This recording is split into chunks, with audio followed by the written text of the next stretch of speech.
Прямой эфир, телеканал Якутия-24. Это программа «Итоги дня». С вами Влад Давыдов. Добрый вечер. Смотрите далее.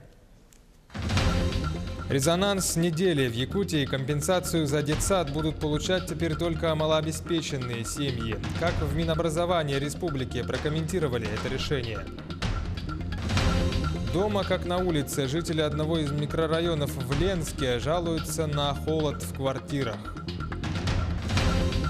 К ответу за просрочку в Мирном за продажу мяса с вышедшим сроком годности ИП оштрафовали на 20 тысяч рублей. День до старта. Последние новости с полей зимних детей Азии от наших корреспондентов с места событий. Битва оркестров. В Алдане прошел первый районный фестиваль шумовых оркестров среди дошкольников.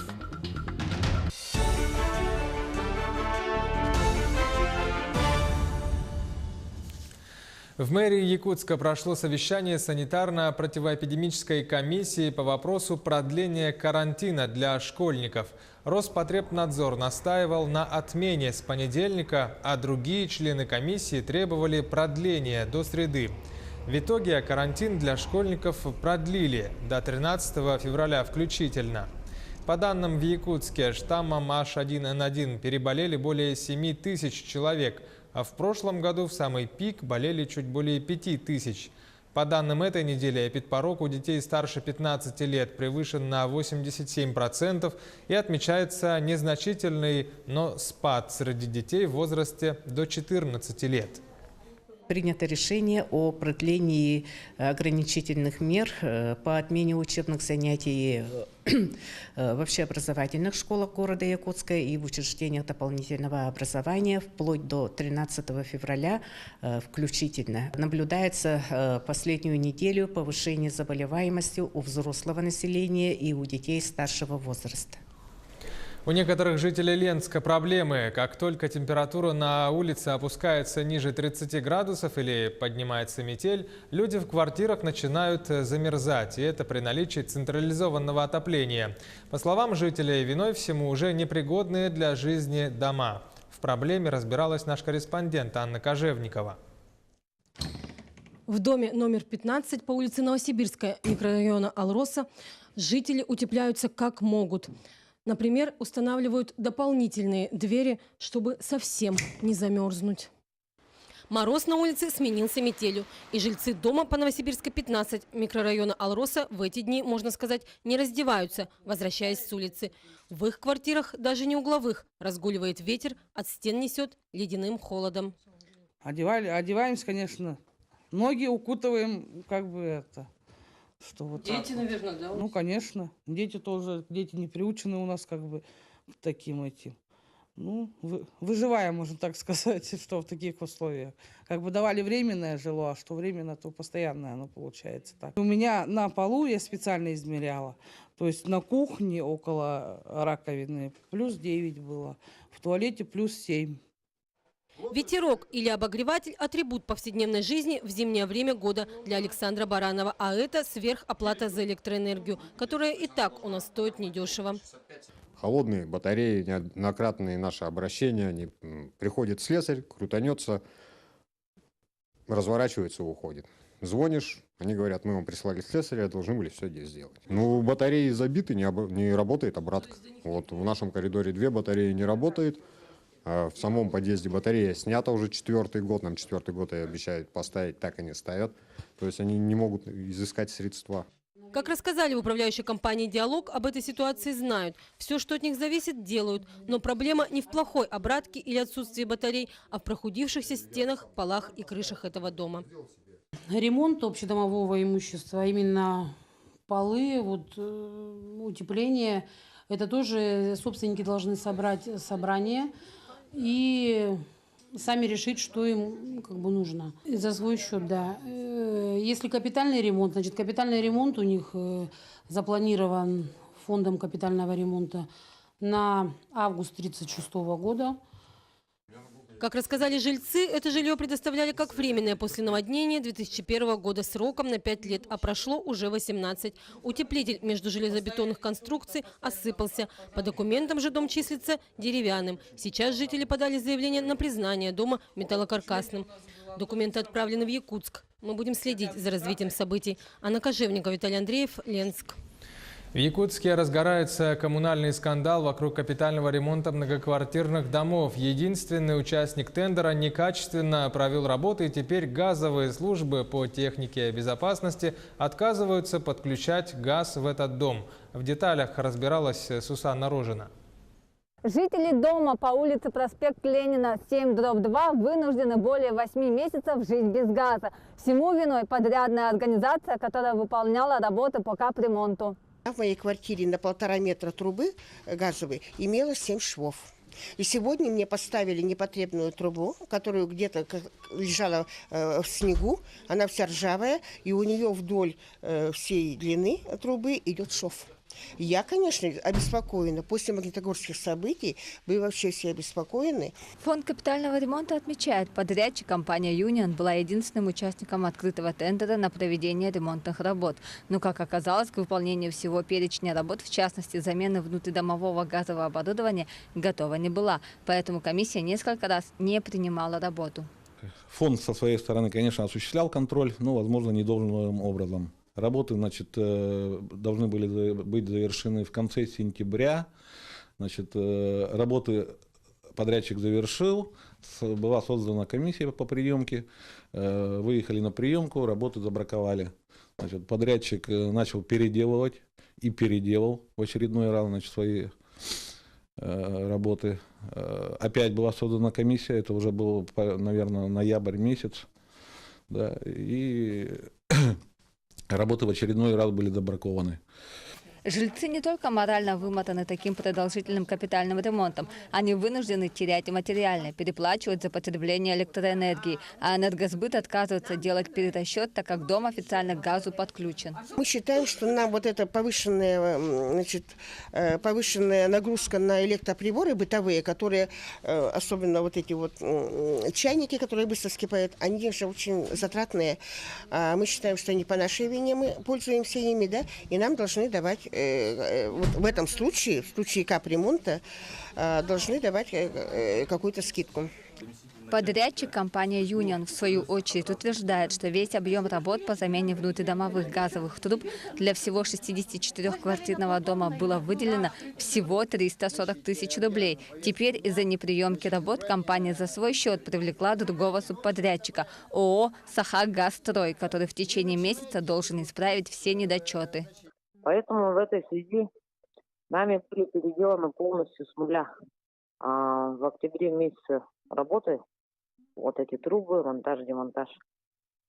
И перед Новым годом УГРС опять же не принял эти работы. Поэтому сейчас уже 3-й раз мы за свой счет наняли Сахагазстрой, совершенно как на субподряд, другую иную организацию, который с понедельника приступает и в течение месяца закончит эти работы. Фонд капитального ремонта и генподрядчик уверяют, в марте все жильцы этого дома будут полностью подключены к газу, и их мучения наконец закончатся. Сусанна Рожина, Георгий Григорьев, Джулус Иннокентьев, Якутск. В Мирном за продажу просроченного мяса индивидуального предпринимателя оштрафовали на 20 тысяч рублей. Что говорят местные жители о продуктах с вышедшим сроком годности, насколько часто они попадаются в магазинах Алмазного края? Сюжет Марферины Алексеевой. Встречались ли вам просроченные продукты вот с магазина? Да, бывало. Можете сказать вообще по качеству, что вам встречалось? Ну, рыба, допустим, в вакуумной упаковке была не очень хорошего вида. Ну, как обычно, сильно с виду не определишь, как бы, но на вкус, конечно, потом уже все, когда открыли, есть не стали. Здесь у нас торговля полный беспредел. Полный беспредел. Бывает, попадаются и молочки, и смотришь, они где-то возле касс стоят уже со сроком подходящим, как говорится, все. Но, в общем-то, попадаются. Есть некоторые продуктовые магазины, которые вроде как не заметили. Ох, извините. Я думаю, что мясная. Очень много у нас Бразилии, Аргентины. Что не сваришь, не вываришь, как подошва все равно. Ну вот я брала как-то лечо, но вообще 15-го года. В конце 2018 года прокуратурой города совместно с управлением ветеринарии была проведена проверка соблюдения законодательства при продаже мясной продукции в тех магазинах, где население в основном закупается мясом. У всех индивидуальных предпринимателей выявлены нарушения. Продукция с истекшим сроком годности, несоблюдение температурного режима, товар не имел сопроводительных документов, характеризующих территориальное и видовое происхождение, а также ветеринарно-санитарное состояние мяса. Была проведена проверка 4 реализаторов, значит, ИП Мурадов, ИП Гусейнов, это магазины, ИП Бураева, это также магазин, и ИП Корытова, это, значит, кафе. В отношении всех индивидуальных предпринимателей были возбуждены административные производства и направлены на рассмотрение в арбитражный суд.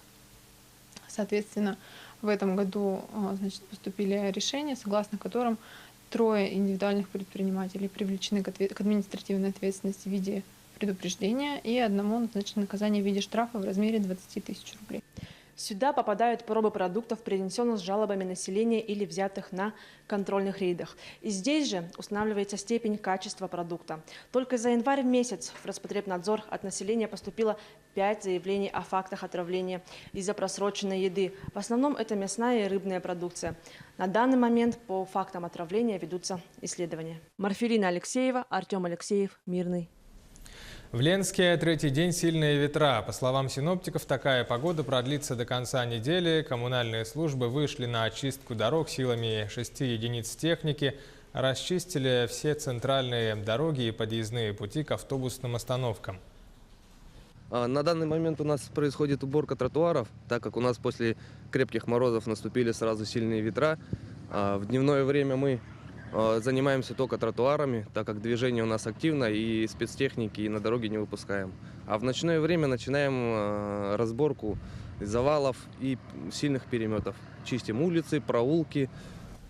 В Якутии компенсацию за детсад будут получать теперь только малообеспеченные семьи. Раньше возмещение части платы полагалось всем родителям, чьи дети посещают детский сад.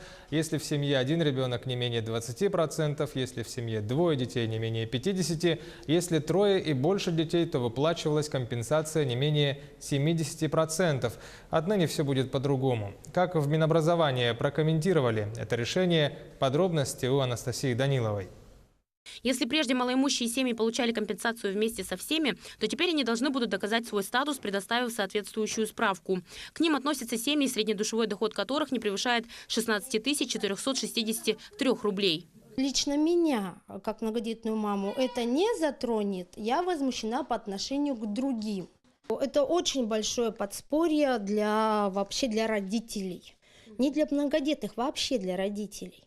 Потому что этой же самой компенсацией можно заплатить за следующий месяц уже. При этом подобного рода норма распространялась на количество детей, независимо от того, ходят дети в детский сад или нет. По новому порядку будет внесена поправка. При достижении ребенком совершеннолетнего возраста его уже не будут брать в расчет при наличии компенсации. На текущий момент сейчас все, практически все получают, независимо у тебя старший сын там в школе учится или там студент, да, то есть ты там в этой системе находишься. То есть, соответственно, значительно сократится количество людей, которые получали раньше эту компенсацию.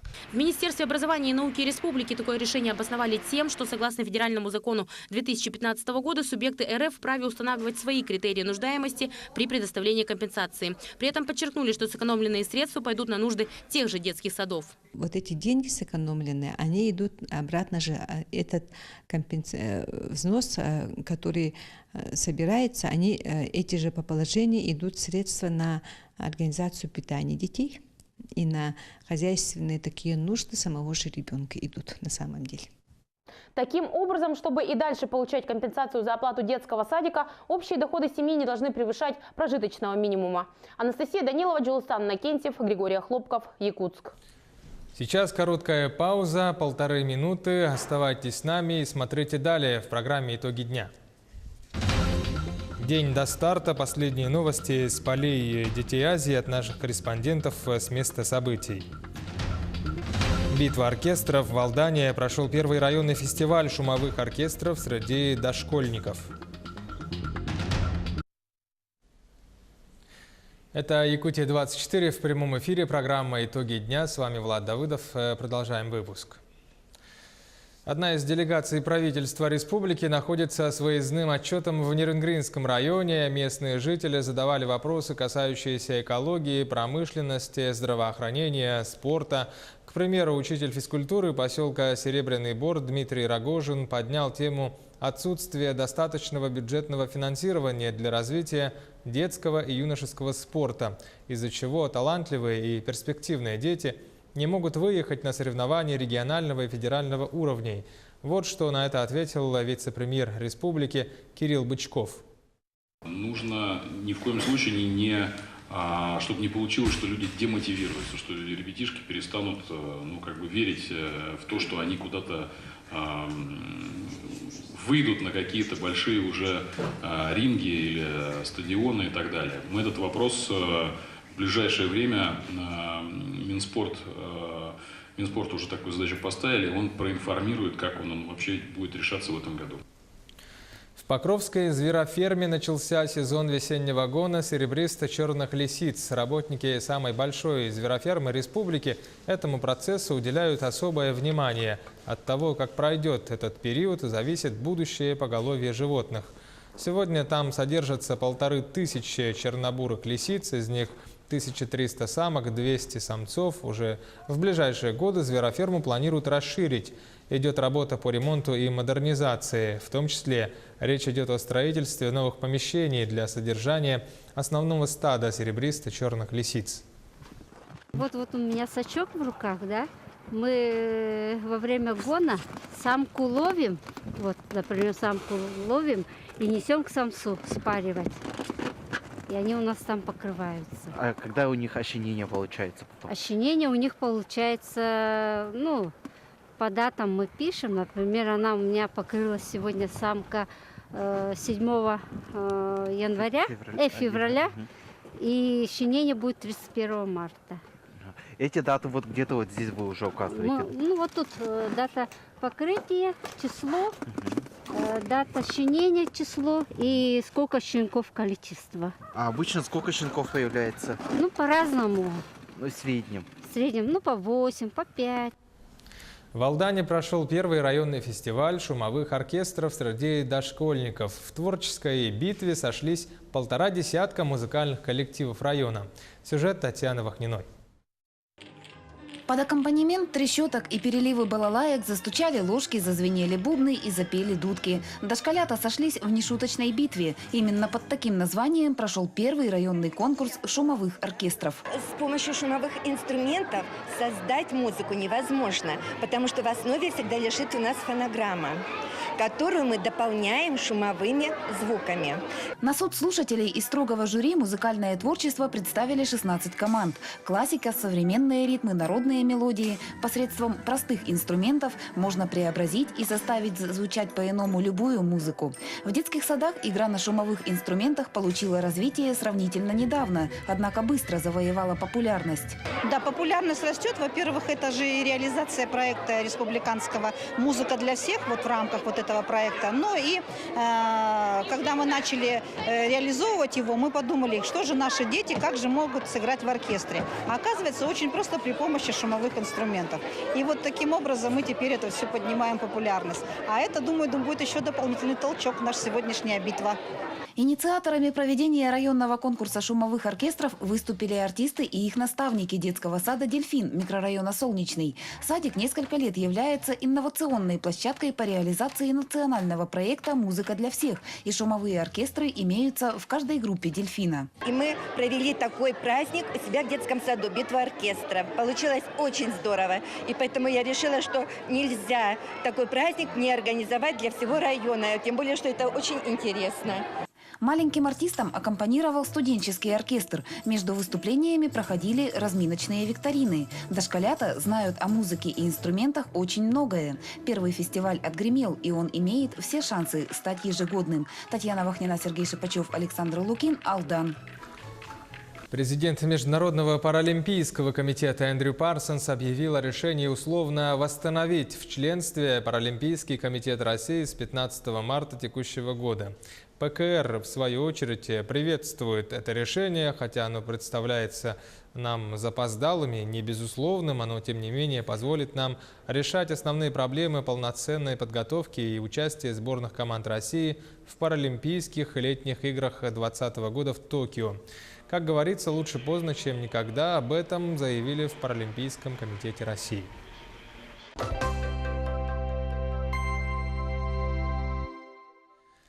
До старта первых зимних игр «Дети Азии» в Южно-Сахалинске остался один день. Во Дворце спорта «Кристалл» к официальным тренировкам приступили шорт-трекисты. С раннего утра они на каток вышли. Юные спортсмены из Южной Кореи, Гонконга, Индии, Монголии. Наша команда прибыла сегодня, тренировки намечены после обеда. А завтра прямой эфир на наших каналах НВК «Саха» и «Мамонт» откроют соревнования по шорт-треку на 1,5 километра. Фаворитами считаются южнокорейцы. На прошлых юношеских играх наши спортсмены заняли высокие места. Команда сильная. На этих играх также надеемся на хорошие результаты. Выступят 4 девушки и 4 парня. В свое время я был участником национальной команды, но потом вернулся на родину и сейчас тренирую юношескую команду. Шорт-трек у нас популярный вид спорта. Активно к старту готовятся и лыжники из Южно-Сахалинска. Репортаж Василия Радченко. Второй день тренировок в рамках подготовки к первым зимним спортивным играм «Дети Азии» в полном разгаре. Погода в Южно-Сахалинске особо не балует. Столбик термометра остановился на отметке в минус 22 градуса. И все это сопровождается порывистым и холодным ветром. Но природные условия не мешают ребятам заниматься. Сейчас вы видите, как лыжники осваивают трассу комплекса «Триумф», которую делят вместе с биатлонистами. На территории в 122 гектара расположилась трасса длиной 8 километров для горнолыжников и стрельбище на 30 установок для биатлонистов. Всего на состязания по лыжным гонкам заявлены 65 юношей и 63 девушки. Из них 39 иностранцев и 89 россиян. Возраст участников 15-16 лет. Приехали и призеры всероссийских соревнований, и чемпионы, значит, победители всероссийских соревнований. То есть конкуренция будет хорошая. Думаю, спортивная составляющая будет очень интересная. Я думаю, что все покажут бой, и поэтому надо здесь будет с каждым соперником, с каждым участником, то есть показывать именно для того, чтобы показать результат, нужно бороться на лыжне. Соревнования проводят по нескольким дисциплинам. Гонка свободным стилем, 10 километров у юношей и 5 километров у девушек. Спринт, классический стиль, смешанная эстафета и эстафета дружбы. За 4 соревновательных дня будет разыграно 12 комплектов медалей. Пожелаем участникам удачи, ведь уже послезавтра они начнут бороться за победу. Василий Радченко, Семен Афанасьев, «Дети Азии», Сахалин. Таковы итоги дня сегодня. Оставайтесь на нашем канале и будьте всегда в курсе.